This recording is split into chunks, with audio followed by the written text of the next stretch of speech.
thank you everyone for coming right after lunch and hopefully not falling asleep from food coma. So this is going to be a quick one. It's going to be 20 minutes, so we're going to try to be super efficient. I'm Rob Hadick. I'm a GP at the fund Dragonfly. We have Guy from Athena and John Egan from Stripe here. Guy is the founder of Athena, and John is the head of crypto at Stripe.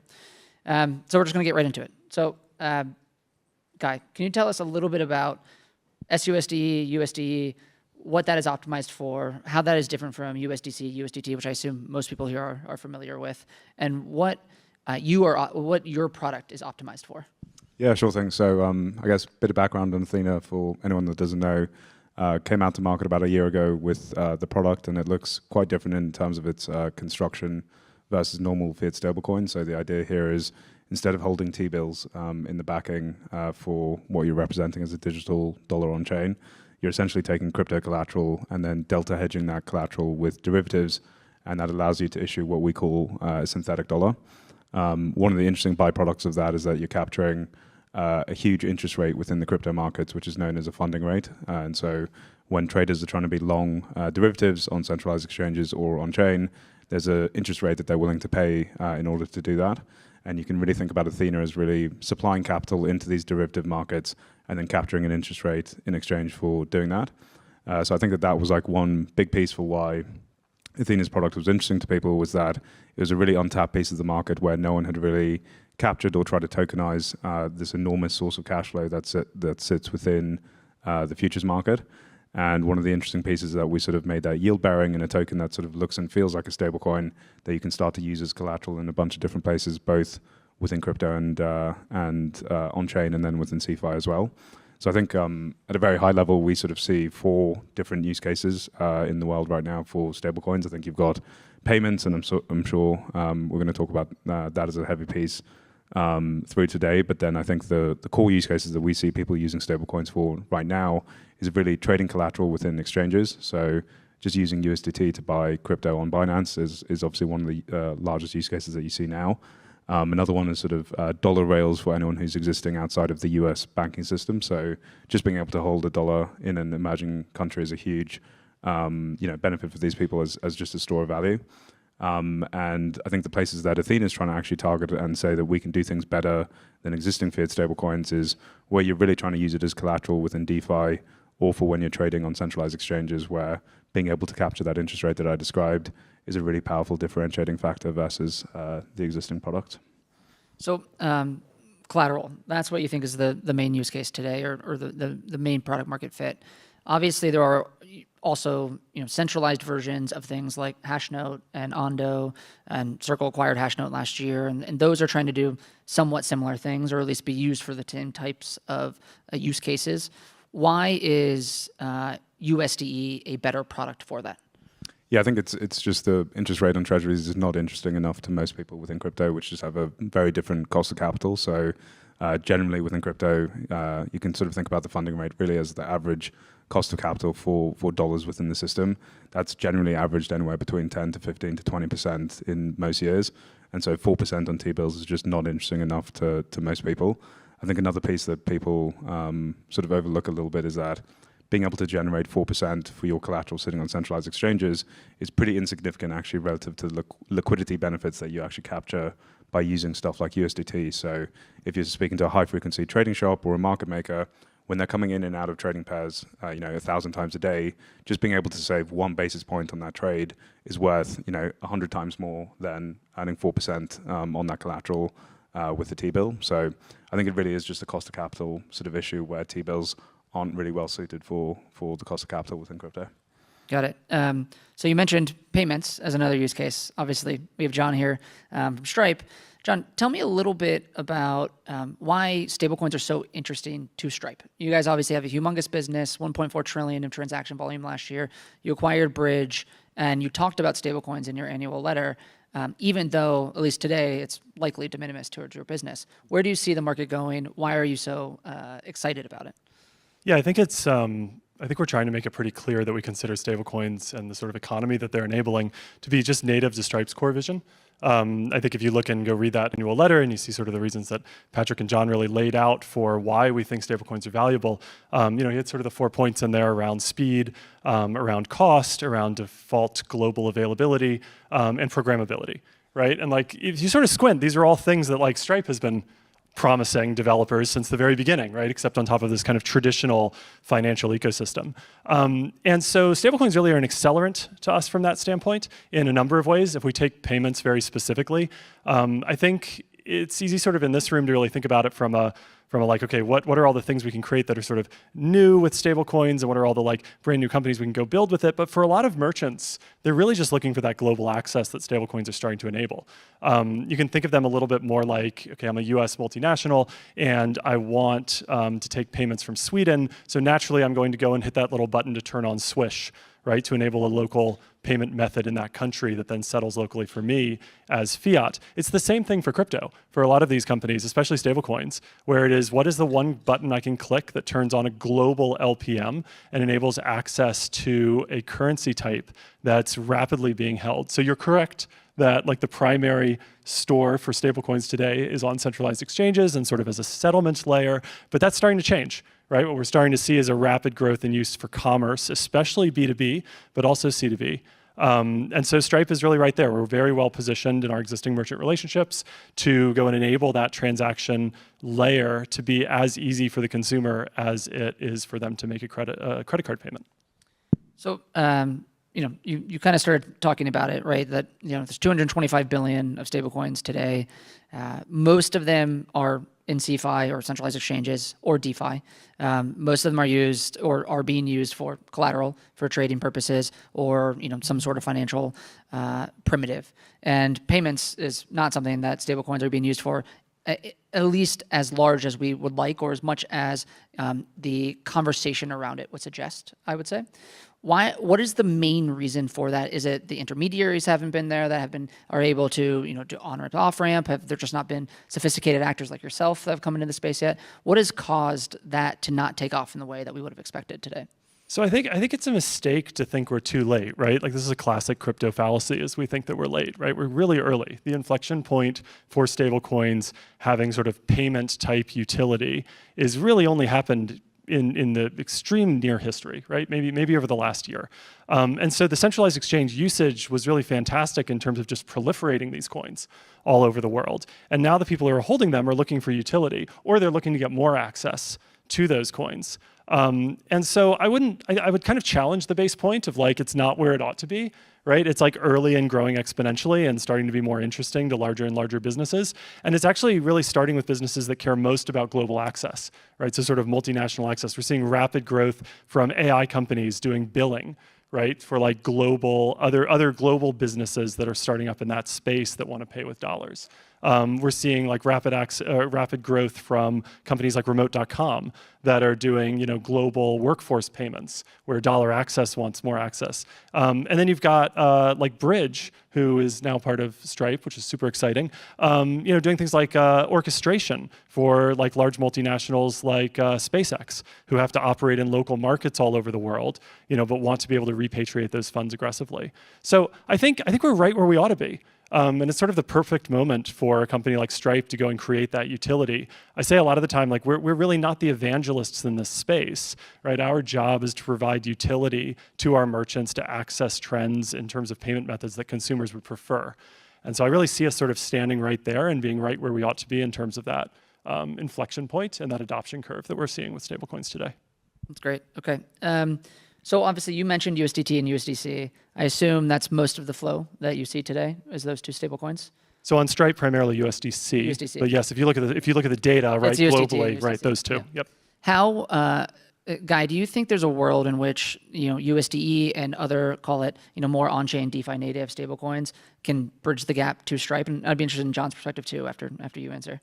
Yeah, I think when you're building a startup, you have to be quite honest about like with yourself around like which markets you can actually go and attack or where you can actually compete. And I think we always took the view that like a new startup coming into the market would never be able to sort of compete on their existing turf of payments. It's like we can go into a Stripe or a PayPal and try pitch why they should use your product when like clearly the end state is they're just going to internalize that and try to do it themselves, as you guys are sort of doing now. So I think the view that we had was, can we be supportive in terms of the way that they are trying to manage a very different looking business model going forward? So if payments companies in the world, and this I think is like $1 trillion question for these companies going forward, actually switch from like the existing business model to using stablecoins for everything, it's a very different business model, right? It goes from flows-based, transactional-based, where you're clipping a very small fee on the amount of volume, to something that looks like a balance sheet-driven business model, which is what a stablecoin is, where you're just getting a net interest margin on the assets that are sitting there. If the world does actually decide that they want to settle on stablecoins for everything going forward, there is a role where I think we can play, sitting in the background to actually manage and optimize the yield for these like balance sheet-driven business models. But I don't sort of see a world where we're, default use instead of something like USDC or PYUSD that PayPal are using. I think it's more back-end infrastructure that we can sort of support them in terms of generating more on their existing balances. John, what about you? Yeah, I think one of the interesting trends we're seeing is certainly USDC, USDT is what you see kind of in the vast majority of the external market, but we are seeing a pretty rapid growth and interest in infrastructure coins. Right, so coins used internally by these large-scale organizations, primarily backed by an interest in having some control over like the reserve, the risk models, the compliance nature, and I think we're seeing this especially through the bridge relationship now, where as larger and larger merchants come on board today, when you make a payment with Stripe, that settles down to fiat for convenience, because that's sort of the expectation of your average Web 2 merchant today. But we're seeing much more demand more recently, which is, well, maybe it should settle to a stablecoin. And more interestingly, maybe it should settle to a stablecoin for us, right, from the merchant standpoint. So I think that's a really interesting trend where perhaps in the future there will continue to be a countable number of sort of external and publicly available coins, but there may be an incredibly large number of internal infrastructure coins managed by the corporations that are participating in the space. How much of that is because they think they can, clip some form of yield, and it just essentially looks like a, treasury management or money market fund for themselves? I think a lot of it is that today. I think we'll start to see a trend towards sort of unique programmability of those coins over time. But certainly it's an obvious answer today, right? Is like, how do I go and capture all of the interest? And how risk on do you think those merchants will want to be? So obviously, USDC has their relationship with Coinbase, so they're not really able to share the same yield that you might from, some of the other startups like an Agora USD or some of these others, or something like Guy's product, which has should have a potential to give back even more yield. Like, where do you think those merchants go? How risk on do they get? I don't have a great answer yet. I think we're super early. I think the competition is healthy. I think like that's one of the kind of wonderful things about the blockchain space in general is we'll ultimately get winners and models in the space that reflect what are probably best for the individual merchants that are attempting to compete. But no, I don't think it's clear at all yet where who's going to emerge and what specific model is going to win. And do you think, and as you mentioned, most of the flow today is, it is just that, it is flow, right? And then, it immediately comes off into fiat, into some bank account. So, when you look at like Circle's business model, they are essentially making NIM, right? And so if it's just, okay, a transaction that's a stablecoin sandwich and it's fiat on both sides, that's not good for them, at least not the way they monetize today. Do you expect that'll continue, or do you expect that, or how much do you expect that these merchants will keep stablecoins in the future? I'm only going to answer the last part of that, which is that I think more merchants will hold stablecoins in the future. And I think we're already starting to see that trend. And I do think we have some positive regulatory tailwinds to that. Got it. Guy, when you, kind of on the same line of questioning, when you go and talk to fintechs, PSPs, payment companies, and you talk to them about your product, do you have the same type of conversation with them? Are they, comparing you or contrasting you with like a USDC and saying, hey, we'd actually really like that yield? Or is it more, hey, listen, it's really just about, call it, payments with fiat on each side, and we're looking for more of those transactions and that quick programmability and to then get into fiat on the other side?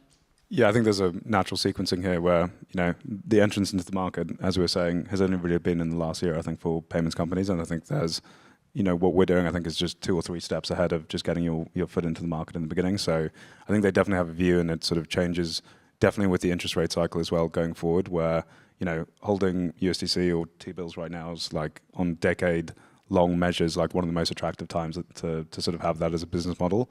But people can look forward and understand that like at some point in the future, rates aren't going to be at 4 to 5%, and there might be some other sort of source that you need to think about. So definitely having the conversations, but I think it's less immediately actionable now, where there's so much that they still need to do to sort of get in and get the basic infrastructure set up. But I think there is a view at some point in the future, you need to start thinking about that NIM management in a different interest rate environment as well. Yeah. And are you seeing a different reaction to you in different geographies, as U.S. versus call it Southeast Asia or Latin America, places like that?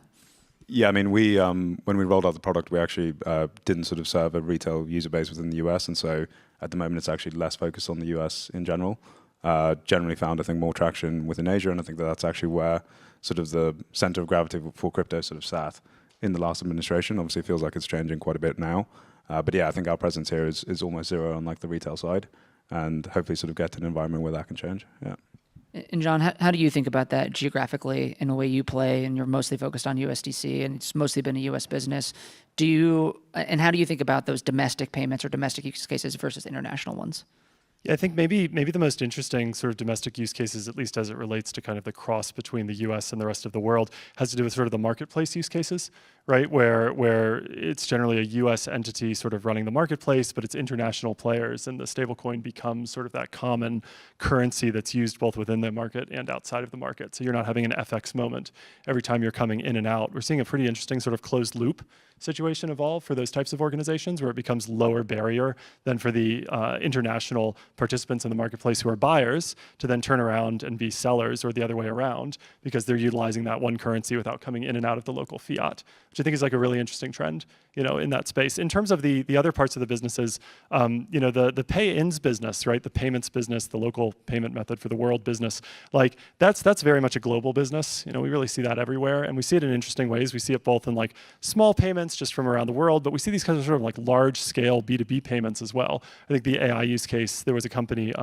Shadeform, that recently tweeted just about how much they're appreciating, invoice payments on stablecoins, and it turns out that, their customers were just maxing out their credit cards, from like other parts of the world to make payments, and it wasn't really a dollar access problem. It was just like it's far more efficient and easier not to have a credit card limit, right, and be able to just pay this like very large invoice instantly, and to be able to run your AI business. So I thought that was pretty fascinating. On the payout side, and certainly on the remittance side, right, it's the places that you would kind of expect where those businesses are growing really quickly, right? It's like Latin America, it's certainly APAC, and just kind of these sort of like global centers where we see like US outwards remittances occurring. Great. Okay. I think we got about 1 minute left, so I want to hear from both of you. If stablecoins fail or don't fulfill the vision that you have for them, what went wrong? And don't tell me regulation. I think it's I think there's a complexity risk, right? I mean, these things are competing with like the credit card networks, which are wonderful consumer experiences. We can walk up to a coffee shop and we can tap our card and we can have a coffee in seconds, and no one questions what happened, right? It's tap, approved, done, right? Even in the best case, the sort of stablecoin checkout experience isn't there yet, right? You're picking a wallet, you're picking a chain, you're picking sort of a transaction-like method. You're sort of not sure how you're going to get your receipt. There's a lot of work for us to do, but really there's a lot of work for the industry to do, I think, around what does cross-chain look like, what does sort of consistency of UX look like, what do the wallets look like? And I think if we don't get that right, we can end up with a really fragmented industry where you're sort of trying to check out and you're just faced with, sort of you go to some of these exchange sites, right, and you open it up for like USDC and it's like 300 options, right? It's every single chain. I think that's a real risk. I think the user experience risk is incredibly high, and could actually hold the industry back to the point that traditional finance could make other actions that overtake. Yeah, I think a couple of pieces. One is I think we're getting towards the ceiling of how big stablecoins can be if they're only within our own sort of internal systems of just trading within crypto and that kind of stuff. I don't think that that's a multi-trillion-dollar opportunity if that's sort of the sole use case that we're focusing on now. If we don't start to penetrate into real payments use cases, which obviously Stripe is sort of like leading the charge there, then I don't sort of see stablecoins reaching that sort of trillion-dollar outcome that I think a lot of people in this room expect. I think the other piece, as we were alluding to, is also it's a commoditized product that naturally you wouldn't want to break into many different instruments with different sort of people sitting behind them or many issuers. I think one thing that we run the risk of doing is that every single fintech and new entrant into the market now wants to create their own stablecoin and have it sort of in-house, in-branded, and own the entire stack, when really there isn't much differentiation between the product, right? It's supposed to be $1, and that's all it's sort of doing. I think part of the risk that we sort of like run into here is that you might have 100 different stablecoins, one issued by each exchange, one issued by each fintech, one issued by each payments provider, and I think that actually creates like a net worse user experience basically on the other side, where it's sort of bifurcated in terms of liquidity. So yeah. Awesome. Well, thank you both for all your insights and for your time. Thank you for the audience. So. Thanks.